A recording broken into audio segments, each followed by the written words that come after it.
अरे बिरजू, तुम काम कर रहे हो या मजाक? आज लड़के वाले आने वाले हैं और फूलों का क्या हुआ? अरे जब तुम डेकोरेशन ही नहीं करोगे तो बाकी कामों का क्या? और ये सोफा वगैरह, अभी तो इनका कवर भी नहीं चेंज हुआ। लड़के वाले क्या कहेंगे? अब सुमित्रा अपने पड़ोसी बिरजू से डेकोरेशन के विषय में बात कर ही रही थी कि सुमित्रा की बहू रीता निकलकर बाहर आ जाती है।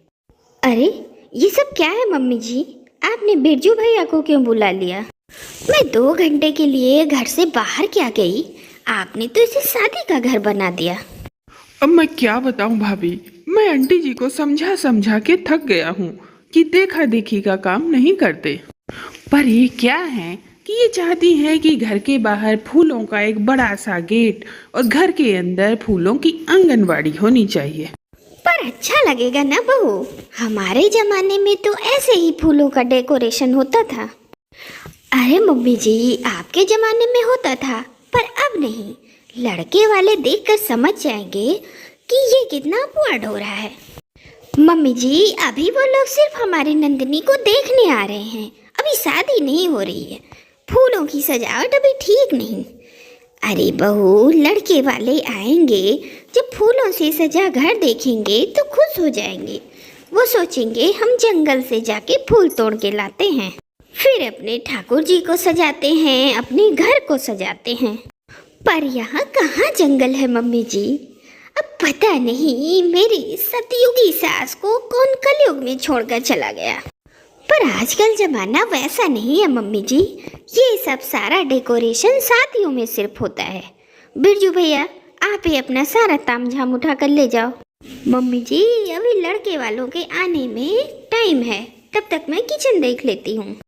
चल बहू, मैं भी चलती हूँ तेरे साथ, तेरी थोड़ी मदद कर देती हूँ।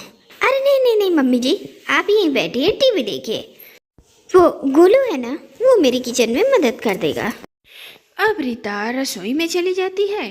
फिर उसका पति गोलू उसकी किचन में मदद करने के लिए सब्जियां काटने लगता है। और तभी नंदिनी ऑफिस से वापस घर आ जाती है। अरे नंदिनी, तुझे मैंने रोका था ना कि आज ऑफिस मत जा। अब आई है, अब जा जा जल्दी पार्लर जाके तैयार हो जा। लड़के वाले आते ही होंगे, अब 1 मिनट भी देरी मत कर। जा और जा, अच्छे से तैयार होके आना। हाँ अरे कोई जरूरत नहीं है किसी को लुभाने के लिए मेरी बिटिया को ब्यूटी पार्लर जाने की। वो जैसी है वैसी ही ठीक है।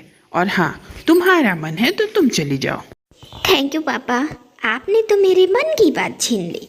मैं लड़के वालों के सामने वैसे ही जाना चाहती हूँ जैसी मैं रियल में हूँ। तब तो तू अभी 2 घंटे तक बिल्कुल फ्री है। जा जा किचन में अपनी भाभी की मदद कर दे। बेचारी आज ऑफिस की छुट्टी लेकर सुबह से किचन में एक पैर पर दौड़कर काम कर रही है। जा बेटी जा, जल्दी जा, तब तक मैं मार्केट जाके नाश्ता ले आता हूँ। अब हमारी नंदिनी का परिवार बहुत ही अच्छा था, और हो भी क्यों ना, क्योंकि वो सच में अच्छा था। क्योंकि उसमें थी एक भोली सी सास और एक सीधा सा ससुर जो जानता था कि घर को कैसे लेके चलना है। ससुर ने कभी अपनी बेटी और बहू में फर्क नहीं किया। अगर बहू रसोई में काम करने जाती तो वो अपने बेटे को भी मदद करने के लिए भेज देते। और रीता भी एक अच्छी बहू बनने में कोई कसर नहीं छोड़ती थी। वो भी अपनी ननद को सगी बहन की तरह समझती थी। अब इन सब में घर में कोई विलन नहीं था, लेकिन घर के अंदर न सही तो घर के बाहर ही सही। अब सुमित्रा बहुत ही भोली थी, वो पुराने विचारों की थी। अब सुमित्रा अपनी बेटी की बढ़ती उम्र को देखकर उसकी शादी की चिंता करने लगी थी। और हो भी क्यों ना, अब लड़कियां सयानी हो जाएं तो उनकी समय पर शादी भी कर देनी चाहिए। तो यूँ कहिए कि उनकी इस टेंशन को कम करने के लिए या फिर बढ़ाने के लिए लड़के वाले आ जाते हैं। अरे गोलू, देख लड़के वाले आ गए हैं बेटा। ये भी कहाँ चले गए? लगता है मार्केट चले गए। अरे बहू, आ देख लड़के वाले आ गए हैं, गाड़ी आ गई है बेटा। हाँ मम्मी, मैंने पापा को कॉल कर दिया था, वो मार्केट में ही थे, वही लड़के वालों को यहाँ तक लेके आए हैं। लो आ गए। नमस्ते अंकल, नमस्ते आंटी। अरे बहू, लड़के की उम्र कुछ ज्यादा नहीं लग रही है, पर चलो क्या फर्क पड़ता है। अरे मम्मी जी थोड़ा धीरे बोलिए, नहीं तो लड़के वाले सुन लेंगे। गोलू बहुत ही आदर और सम्मान के साथ लड़के वालों को बिठाता है। लड़की अभी तक आई नहीं, लगता है तैयार हो रही होगी। अरे जाओ रीता बेटा, नंदिनी को ले आओ। अरे भाई साहब, रीता आपकी बड़ी बेटी है क्या? बहू नहीं दिख रही कहीं आपकी। अरे बहन जी, ये हमारी बहू ही तो है। अरे अपनी बहू को बेटा कौन बोलता है बताइए?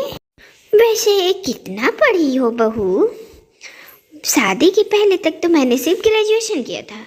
शादी के बाद पापा जी ने मम्मी जी ने मुझे पढ़ने के लिए इनकरेज किया, तो मैंने एमबीए किया और आज मैं एमएनसी में जॉब कर रही हूँ।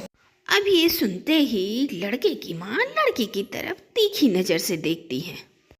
अब ये तो सबकी अपनी अपनी पसंद होती है। कुछ लोग पैसों के लिए अपने घर में बहू बेटियों से काम करवाते हैं।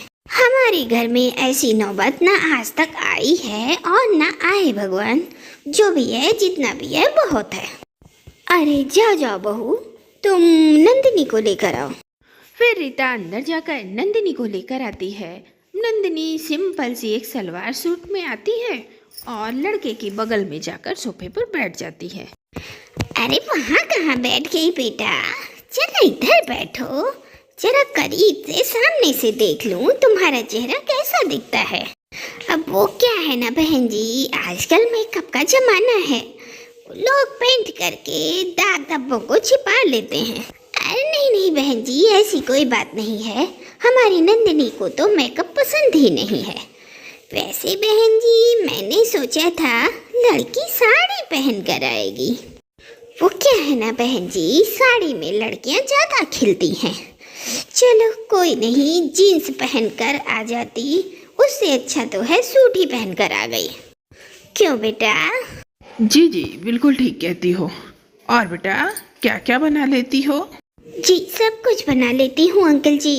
वो क्या है ना, मैं हॉस्टल में रहती थी तो सब कुछ बनाना सीख लिया है। चलो अच्छा है, सब कुछ बनाना सीख लिया है तो। वैसे क्या कर रही हो तुम? मैं जॉब कर रही हूँ। क्या? अब तक किया तो वो ठीक था, पर हमारे यहाँ ये सब नहीं चलेगा बेटा। ये बात मैं पहले ही बता देती हूँ। और कितना भी पढ़ लो, शादी के बाद कहाँ कुछ काम आता है। बस काम तो वही आता है जो माएँ बेटियों को किचन में सिखाती हैं। वैसे एक टाइम में तुम कितनी रोटियाँ बना लेती हो? कभी कभी ज़्यादा की ज़रूरत नहीं पड़ी आंटी जी, बस हाँ 4-5 रोटियाँ एक टाइम पे बना लेती हूँ। बस 4-5? तुम्हें हम 3 लोगों को देखकर क्या लगा कि बस 3 लोगों का खाना बनाना है? अरे हमारा बेटा तो अकेले ही 12 रोटियां खा जाते हैं। हमारे घर में है 40 लोग और घर में थाली में जब तक 4 सब्जियां ना हो तब तक कोई खाने को हाथ भी नहीं लगाता। अब हमारे घर में नई बहू जब आएगी तो खाना तो वही बनाएगी ना। 40 लोग? तो आप अपने घर को घर क्यों कहती हैं? धर्मशाला घोषित कर दीजिए। और इतनी देर से आप बस खाने की ही बात कर रही हैं।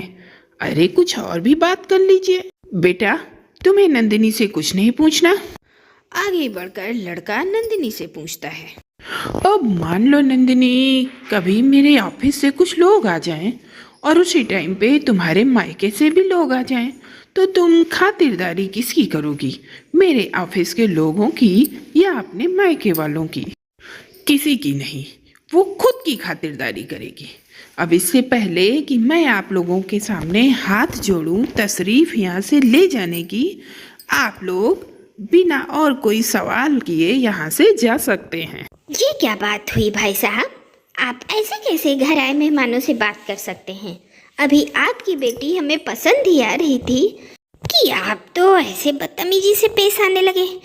अरे आप ही समझाइए सुमित्रा जी, अब लड़की देखने में ऐसे सवाल तो किए ही जाते हैं, वरना क्या भरोसा कौन हमें अपनी बीमार और रोगी बेटी थमा दे।